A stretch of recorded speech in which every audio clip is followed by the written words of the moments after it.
Orduan, ni aileun nintzen zehara, altzara aileun nintzen 77an.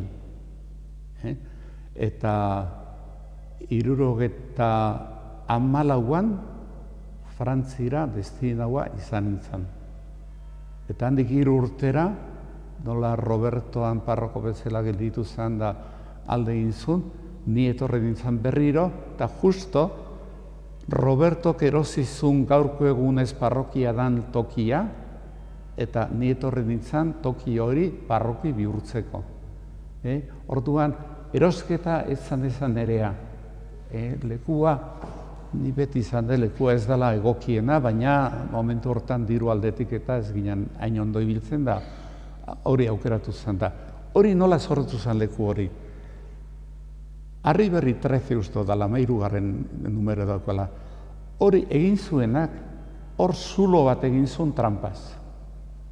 Deklaratu gabe. Eta zulo hori nahi zuen, zine eta una sala de fiestas o holako zer sartzeko. Eta derrepente udaletxeak esan zion ezetz, debekatu. Eta orduan, konboketa izan zen. Zulo hori elizari eman, eta hor berari elizak 5 milioita erdio pagatu. Bai, inguru hortan, 5 milioita erdi pagatu lana bakarrik, eta hango materiala bakarrik. Ez beste lokala bezala ez. Eta horrekin ematen zuen, alde batetik, Arriberri goian, etxeak sartzen diran, jentea sartzen lekuetan, hor Arriberrin bajo bat. Eta bajo hortatik jeizten zinan, ezgileratatik jeizten zinan, oin parrokia dan leku hortara. Eta hori ikusita nik esaten nun, joino gu diru bila hor gabiz, zaber nundik harrapatu, eta goiko hori zertarako daukagu, ezgilera batzuek horreak jeizteko, ez da hobeto baina, kanpotik jundizel jentia eta lokal hori saldu eta hor diru pizka bat aterako dut, zorra pagatzeko. Eta horrela, hori saldu nun, Andra bateri, emakume bateri oso ezaguna, Salazar uste dut, apellidua. Eta hori saldu, eta handi 2 milioi atera.